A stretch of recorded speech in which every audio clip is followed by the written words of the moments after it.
Christmas in Canada, 60 years later. A reluctant love letter from an American to Canada, the 51st American state. Think fast. When I say Canada, what immediately comes to mind? If you're like many people who are only familiar with some of the most basic, obvious stereotypes of North America's coldest country, you might immediately start imagining giant evergreen trees, massive mountains, loads of snow, and rodents of unusual size. Beavers, that is. Above and beyond its rugged natural landscape, though, you might also think of some of its more symbolic elements. The maple leaf flag, these weird things called provinces, coins with Queen Elizabeth on them, hockey, of course, and if you're aware of the weird foods they eat above the 49th parallel, deep-fried pickles, poutine, French fries covered in cheese curds and brown gravy, and ketchup chips. But if you're like me, and probably a few 100 million other Americans, when you think of Canada, well, nothing comes to mind, because you don't think of Canada, basically ever. I hate to offend the good people from the Great White North, but pretty much all day, every day, I don't even remember that Canada exists. It's like that meme I see on the internet from time to time, taken from the TV show Mad Men, where two men are in an elevator. The younger man says, "I feel sorry for you." The older man says, "I don't think about you at all." That's what Canada is like for me. Sometimes I'll be clicking around on the internet, reading a breaking news story about a tragedy unfolding in America in real time, perhaps something involving guns or private health insurance, or guns and private health insurance. And random people with Canadian flag emojis in their profiles will start commenting about how infinitely superior their country is to mine. And that's when it will hit me. Oh yeah, Canada exists. Canada is a thing. I completely forgot about Canada. I'll be darned.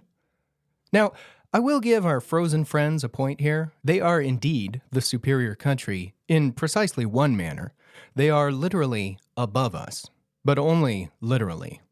Canada is superior to America in the same sense that Lake Superior is superior to the other Great Lakes. That is to say, it is above Lake Michigan, Huron, Erie, and Ontario. But that's it. As far as the nation of Canada being superior to the nation of the United States of America, don't make me laugh. The USA has an economy that is almost 13 times larger than Canada's, and 3 of our states have a larger GDP than their entire country. That's California, Texas, and New York, in case you wondered. And although we have almost the exact same amount of raw land as each other, just the state of California matches Canada's entire population, still leaving us with 49 states left over. So, where was I? Oh yeah, Canada exists, and I forget that sometimes. That's right. Now, to be clear, I have nothing against Canadians personally, and every Canadian I've ever met has been delightful. But it's such a weird phenomenon. I almost never find out their true nationality until after I've known them for a while. Over the years, it's happened to me a few times where I have a friend or perhaps a coworker, and he or she, let's say he in this case, is just an all-around great guy, and we get along just fine. Then, weeks or perhaps months later, the truth about this guy's identity eventually surfaces, and it's always jarring when it does. Finding out that someone I know is Canadian is kind of like finding out someone I know has spent time in prison. It's not necessarily something they should be embarrassed of, but it's still such a shock when I find out about it, you know? Many times I've had conversations that go something like this. Me. Wow, he's Canadian? Someone else. Yep, crazy, huh? Me. Yeah, but he seemed so normal. Someone else. I know. You wouldn't be able to tell just by looking at him. Me. Why didn't he tell me himself? I feel weird now that I know the truth. Someone else. Yeah, I wouldn't mention it if I were you. Might be awkward. Okay, I'm kidding, but only halfway. First of all, I am kidding about being surprised because Canadians are actually easy to spot from a distance. Not because of how they look, but because of how they talk. Every man or woman I've met who came from the land of loons fails 2 basic American shibboleths. Number 1, they say, eh, a lot. And don't ever let them gaslight you and tell you they don't, because they absolutely do. This is not just a stereotype, it's the truth. Number 2, they pronounce their O sounds really funny. They say a boat instead of about, process instead of process, and so on. If I were an American soldier in an old black and white war film, and it was up to me to determine who the good guys and bad guys were without having the benefit of spies or special technology, and if we were somehow assuming that the Americans and Canadians were at war with each other, I know this is a really big stretch, but just go with it, I'd make every soldier line up and give them a test. Okay, everybody, one at a time, repeat after me. Oh, I've got a roundabout process for brewing beer. Down the line I'd go, listening to each man repeat my test phrase until eventually one man would say, "Oh, I've got a roundabout process for brewing beer, eh?" Knowing I'd got my man, I'd ask one more question to be sure. "Is that right? You do?" And he'd do himself in. "Oh yeah, you betcha." Boom! Canadian! Bad guy! It would be so easy. They can't hide. Second of all, I'm not kidding about being surprised because aside from those verbal tics that give them away, Canadians pretty much look and act like us in America. And almost all of the Canadians I've ever met, I met here. They're here because they left Canada to come to America, which, of course, makes me wonder, if Canada's so great, why did you come down here? But when I do meet folks like this, I don't even think of asking such normal-looking and acting people, "Hey, are you actually from here?" I just assume they are like everybody else. And they pretty much are like everybody else. They fit in just fine. What does all this have to do with Christmas? Hold your mooses. I'm getting to that. Canada is an interesting place. It's been in the news quite a lot recently. Right now, as I write this, there is a huge buzz online about the USA potentially taking steps to annex Canada and make it the 51st American state. There's so much talk and crosstalk about it that I can't even tell fact from fiction anymore. I don't know who first suggested it, but it sounds like some people in America think this is a hilarious joke, while others think it's a serious suggestion. It also sounds like a small minority of people in Canada welcome this idea, as far-fetched as it may be, while many more think that it's a very bad idea and insist that it's not even funny to joke about something this serious at all. Which, to be honest, makes it even more hilarious. The more they keep saying it isn't funny, the funnier it gets. And, on a side note, when did Canadians, the people who have given us some of the funniest comedians in the world, lose their sense of humor? So, to recap, my point here is that Canadians are a funny people who talk funny and who used to be funny in the past, but right now really aren't all that funny, at least when we say funny things back to them. The drama! Oh, Canada, America's hat, where people drink milk from plastic bags and live in their houses, down by the mountains. Perhaps someday our 51st state, a country so easy to make fun of. All right, so maybe I'm being too harsh on Canada. Maybe I am sometimes guilty of directing an unfair amount of ridicule to the country that is home to Dudley Do-Right and his fellow Mounties, those wacky policemen who ride on horses and wear muskrat fur Stetson hats and scarlet tunics. Yeah, that's a real thing. Maybe I am too fond of teasing the people who somehow still claim allegiance to the monarchy of the United Kingdom in one of the strangest, most antiquated acts of useless nostalgia an American could possibly imagine. Maybe I am biased a little against a nation where every single government document and official communication in the entire country must be spoken and printed in both English and French, despite only 3% of the population outside Quebec speaking French as a first language. But come on, Canada, you make yourself too easy a target. Bringing up Quebec is a perfect example. While America is currently joking about taking Canada in as another state, Quebec is still very seriously waiting for its chance to finally declare independence from Canada once and for all. Do you hear that? Not even Canada wants to be part of Canada. Quebec has been trying to leave Canada for 45 years and just barely missed achieving total independence in 1995 with a vote that lost by 0.5%. Note, if Quebec were granted independence today, Canada would immediately lose 23% of its population. That is the exact same percentage the USA would have lost if all the Confederate states had won the Civil War and successfully seceded from the Union. Can you imagine?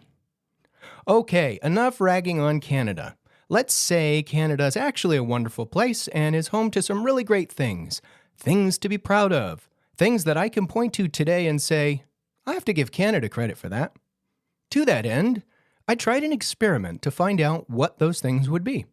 I asked an AI chatbot what things in my life it could pinpoint that I have personally benefited from, or have, hold, use, or eat, etc., that are clearly, conclusively, and uniquely from Canada or Canadians. The results were interesting.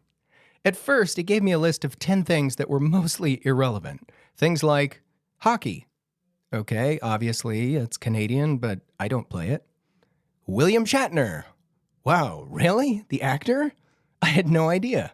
Are you sure he's actually Canadian and he's not just a prisoner? The Canadarm. The big, giant, grabby arm thingy used in the NASA Space Shuttle program. Okay. These were true, but this was getting ridiculous. None of these things had anything specifically to do with me. I refined my parameters and tried again. Maple syrup. Okay, you got me there. I love real maple syrup. I'm a big fan, although I'm pretty sure most or all of the maple syrup that I buy comes from Vermont or New Hampshire, but still, I'll concede a half point. The BlackBerry smartphone. Wow, this one was a surprise. I did indeed own a BlackBerry Curve 8310 once upon a time. It was my very first smartphone. I had no idea the BlackBerry was from Canada, so they definitely get a point there. Insulin. Well, I'm not diabetic, and neither is anyone else in my family, but I have had friends with diabetes over the years, so I guess I can be thankful that Canada gave us insulin, especially in the event that I should ever develop diabetes in the future. So I'll give them half a point here as well. In all, my AI chatbot experiment didn't convince me that there's anything directly or explicitly in my life that I have, hold, use, or eat that I can give full and complete credit to Canada for. But wait, you know what? Now that I think about it more, there are a few things that I have to give Canada credit for. Yes, digging much deeper into my memory banks and thinking more abstractly, I can actually come up with at least 3 on my own. Yes, Canada! The first is Rush, the rock band from Toronto. I first discovered Rush when I was 18 years old, and from the very first time I heard the song Tom Sawyer, I was totally hooked. I like them so much that I gave my firstborn son Rush as a middle name. So I can give Canada credit for my son's name. Although he only hears his middle name when talking to government officials or when he's really, really in trouble. The second is the memories I have from my trip to Canada that I took when I was in my teens. I went on a canoeing trip to British Columbia when I was 15, and that is when I discovered just how beautiful, basically, all nature can be. I think the most breathtaking outdoor scenery I've ever seen anywhere in my life was the wilds in and around Bowron Lakes Provincial Park, where we spent 2 weeks canoeing through glacier-fed lakes and portaging through muddy mountain trails. And this is where I learned about ketchup chips and poutine. On a side note, this trip was also where I discovered just how snippy some Canucks get when you say American.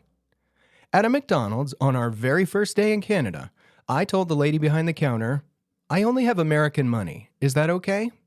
She seemed remarkably offended by this and snapped at me. "We're Americans too, you know." No, I did not know. That did not make any sense to me at all. She was Canadian. I was American. What was she even talking about? My country was literally called the United States of America. Her country, which I had to leave America to visit, was literally called Canada, and definitely not America. Well, not yet. That is, until it becomes the 51st American state. I felt this was exceptionally weird, so I asked some of the adults in my group what her deal was. They discerned that perhaps she meant that Canada is part of North America, the continent. Oh my goodness, that was just so dumb and pedantic. Seriously, do Mexicans want to be called Americans too because they're also a part of the North American continent? If so, I have never met anyone from Mexico who has ever asked for that. Either way, I learned that a better way to phrase this was, do you take U.S. currency? This somehow placated people despite the hilarious fact that while we both technically use dollars, my U.S. dollars are worth more than their Canadian dollars. So, fine, knock yourself out, Canadian McDonald's lady. I'll agree that you're an American just like me, if that makes you happy. But I'm the one laughing. I only had to pay 64 cents of my dollars for every one of her dollars. Not bad, eh? The third thing I have to give Canada credit for is the biggest and the main point that I've been slowly building to this whole time but keep getting distracted. Christmas! That's right, there is in fact one big, huge, enormous thing that is a major part of my life that I have to give total and complete credit to Canada for. And that is the Stauffer family's Christmas Eve tradition. The funny thing is, I didn't even make the connection until a week or two ago. With all this talk about Canada in the news and the upcoming Christmas season, I finally put two and two together for the first time. So, you want to hear the story about the Canadian tradition of eating food on the floor at Christmas time and how my American family has been doing this since before I was born? Okay, here goes. In 1964, my grandpa, Ron Stauffer, a fighter pilot in the U.S. Air Force, was stationed at the Ernest Harmon Air Force Base in Newfoundland and Labrador to help work on America's distant early warning line, which would protect us from sneak attacks from Soviet bombers. He was transferred there from Langley Air Force Base and took along his wife and children, including my dad, Ron Stauffer, his firstborn son. Although they only lived there for 2 years, the stories my dad and my uncles have told us over the years are truly amazing and, at least to me, sometimes terrifying. I heard stories about the mind-numbingly cold weather, something like 20 degrees below zero in the winter and up to 40 degrees below zero with the wind chill. I heard about so much snow falling that the roads would sometimes have walls of snow up to 9 or 10 feet high on the sides. I heard about snow piling up so high that it would sometimes cover up the sides of a house so you couldn't even open your door, and it would reach all the way to the rooftop so kids could jump off or ride their sleds off the roof into the snow safely just a few inches below. I heard about nighttime being so cold that people who had to drive to work in the morning would have to use a block heater, whatever that was, to keep their car engine from freezing up, whatever that meant. And failing that, how some people would even let their cars run in their driveway all night long in order to ensure that they could actually drive it away in the morning. I heard about how my uncles would throw snowballs at each other and hike around in the nearby forests and joke about how they were running away from Newfies, the local people they almost never interacted with. Being Americans stationed on a military installation didn't offer much in the way of interaction with locals. I heard about seafood being so cheap and so plentiful that sometimes they nearly had it coming out of their ears. My grandmother would have freezers filled to the brim with giant glass jars of frozen lobster meat, much more than they could eat. Aside from all the seafood, Newfoundland sounded like a horrifying place to me, about as bad as I could possibly imagine, and I couldn't understand how any human being would ever choose to live there. Maybe for my dad and his brothers it was a blast, but I don't like snow or cold and never have, so no amount of tobogganing down a hill behind the house would make me want to live there. The fact that Newfoundland was an island where you couldn't drive away from it in a car even if you wanted to made it that much worse. However, there is one thing that Newfoundland gave my family that I will forever be grateful for, and it all started, in fact, due to that legendary, hostile, frozen weather. In late December 1964, the weather was so awful due to a massive snowstorm that the Air Force told everybody to stay in their homes and not leave. Being confined in the house didn't seem like such a big deal, though, since it was Christmas Eve, and Grammy and Grandpa had preparations for a special family Christmas dinner. The boys and my grandparents, the family lore goes, were preparing for dinner, listening to the Merry Christmas album by Johnny Mathis. The Christmas tree was decked out in jolly fashion, and everyone was in a great Christmassy mood. Then, all of a sudden, in the howling snowstorm, the house lost electricity. Everything went dark. The lights went out. The oven shut off. The music stopped. Grandpa found a flashlight and took out a small transistor radio he'd gotten in Japan when he had been stationed there before, and tuned it to the local radio station to listen for weather updates, music, and whatever else they could get on this one tiny little device. Well, now Christmas was about to be completely ruined. Without power, the oven didn't work, nor a microwave, if they even had one, so Grammy couldn't even finish baking whatever she had planned for dinner. But that was okay. They just reverted to Plan B, pulling out all the cold foods from the fridge that didn't need to be heated up. Bread, meat, cheese, pickles, olives, crackers, cookies, and more. They wouldn't let Christmas Eve be canceled by a little thing like losing power. Lighting candles and using flashlights, they sat at the table while Grandpa tried to heat up a pot of beans over the candle's flames. That didn't work, so he gave up and they just resigned themselves to eating only cold food. Now, for whatever reason, situations that adults might call a crisis often come across to children as exciting and magical, and this was one of those moments. My dad, for whatever reason, came up with a brilliant idea. "Hey, Mom and Dad, can we go sit on the floor over by the Christmas tree and eat our food there?" he suggested. And for whatever reason, they obliged. So the family moved dinner from the table to the living room floor. Sitting in a circle on the ground, with candles lit and the lights out, their dinner of simple cold snacks from the fridge began. Right after they started, however, just as suddenly as it had gone out, the electricity came back on. The whole house instantly lit up again. My grandparents, being the adults in the room, of course, said, "Hooray, the lights are back on. Now we can go back to the table." But the boys were having too much fun. "No," my dad pleaded with them. "Please, turn the lights back off. This is cool. Let's stay here and keep eating on the floor." So, Grammy and Grandpa agreed and turned off the lights again so they could keep having Christmas Eve dinner on the floor around the tree. But since the electricity had returned, they could augment their candlelit evening. The Christmas tree was now fully lit with mini lights, and the turntable worked again so they could turn the music back on. Once again, Johnny Mathis was singing "Oh Holy Night," while the kids chomped down on their whatever we could find in the fridge dinner, and the candles flickered into the night. The next year, still living in Newfoundland, the electricity worked just fine. Yet when Christmas came around, my dad asked once again, "Can we have Christmas Eve on the floor again?" And at his insistence, Grammy and Grandpa decided that what was once a response to a catastrophic weather event could now become an annual event.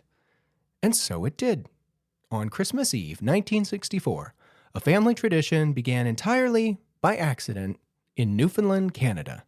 And that tradition has continued to this very day, when, on Christmas Eve, 2024, 4 generations of Stoffers, spread across the United States of America, will spend Christmas Eve eating on the floor for the 60th year in a row.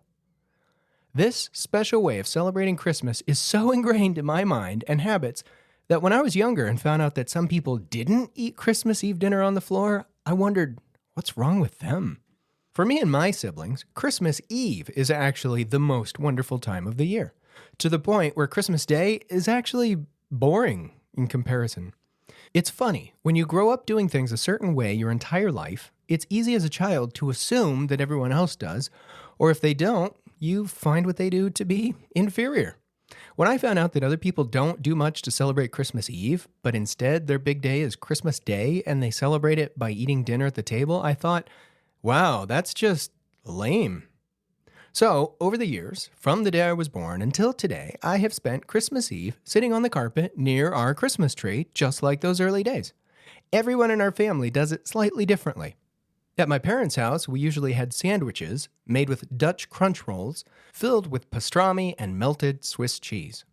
Since I got married, my wife and I usually don't go to the elaborate lengths of making fancy sandwiches, but mostly serve basic cold finger foods like hard salami, Triscuits, olives, pickles, sliced cheddar squares, etc. One thing that's certain, though, is we all always drink Martinelli's sparkling apple cider, and we always play Johnny Mathis at every get-together, no matter whose house it is. Many of us also play Home for Christmas, an album by Amy Grant, which is a close second in terms of Christmas albums. And of course, we've gone from playing vinyl LPs to CDs to now streaming MP3s on Apple Music. What's funny about this is that over the years, I've noticed that when people outside our family learn about our floor-sitting tradition, they're intensely curious about it, and some people I know who aren't Stoffers have even copied it. A few years ago, my wife was part of a women's Bible study, and as Christmas came near, the leader asked everyone to share what their family's special traditions were, if they had any. My wife told the room, almost embarrassed, about how we eat on the floor by the tree. I say embarrassed because if you don't have enough time to fully explain how this came to be and how it actually works, eating on the floor for Christmas can sound really strange.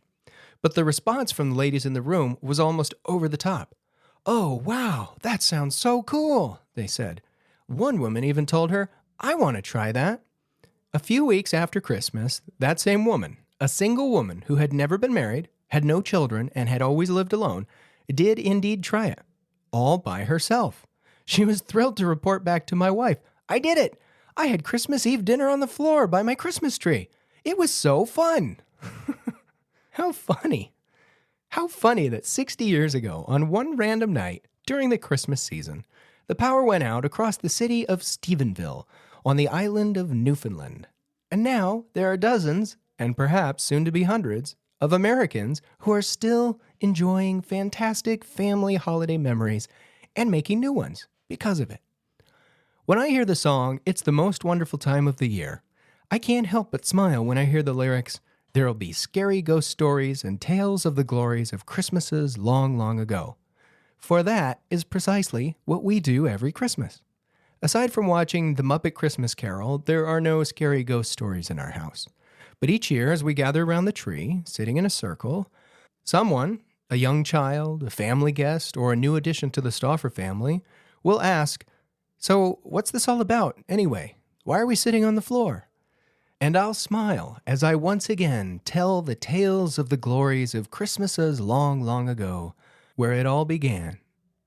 So, thank you, Canada. You've given my family over half a century of wonderful, unique holidays and special, happy memories. Merry Christmas, eh?